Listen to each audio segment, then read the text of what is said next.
as above, so below. Your will be done on heaven as it is on earth. Everything begins in the mind. In order for something to become real, it needs to first be thought, because thought is energy, and thought becomes manifested through action into the three-dimensional world, right? So action is what makes the thought reality, but it all works together. That's why Paul says, without what? Works, faith is dead. Because the only way that you know that faith is real is if your actions match to what you believe. Because if you believe something, but you don't do what you believe, do you actually believe it? Or are you just a hypocrite? Is what is called the law of belief.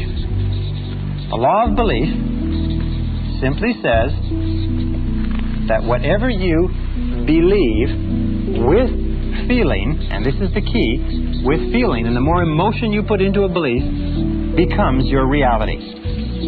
It becomes your reality because you will always act in a manner consistent with your beliefs.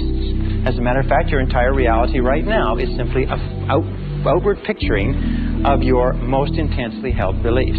If you believe something that is positive or believe something that is negative, or as Henry Ford said, if you believe you can do a thing or if you believe you cannot, you are right.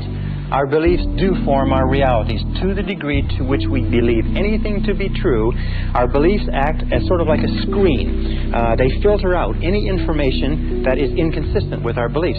We have a deep down desire inside of us to remain consistent. So we're always trying to view our world, rationalize our world, interpret our world so that it is consistent with what we have already decided to believe. We develop what is called scotomas.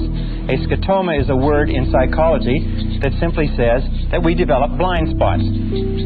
We do not see opportunities if we are convinced that there are no opportunities. We do not see possibilities for success if we don't believe that success is possible for us. However, if we begin to change our beliefs, we begin to change our realities. I don't know, do I look unhealthy? Take a look at this physique. I'm in phenomenal shape, in body and mind. To me, what's unhealthy is living an unhealthy life. To me, what's unhealthy is getting up and going through the same day every day of your life, 9 to 5, in an office or in a, you know, that's unhealthy. That beats your mind.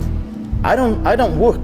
I love what I do, and that's why I'm doing what I love. You know what I mean? That's why it's become a career for me, because I love it. I love what I do.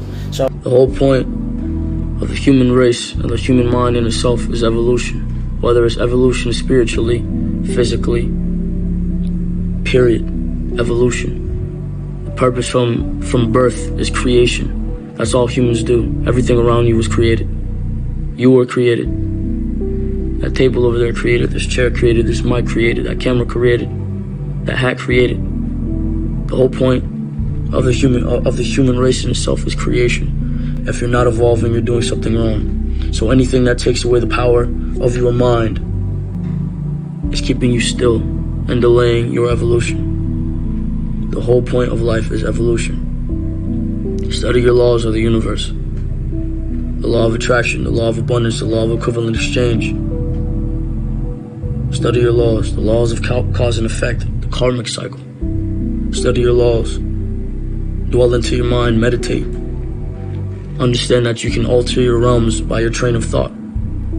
You're only enslaved if you can't control your mind. So while you can, and while you don't have the whole world against you, or you don't have a lot of worries, worry on freeing your mind from this realm. When you can free your mind from this realm, everything is but a thought.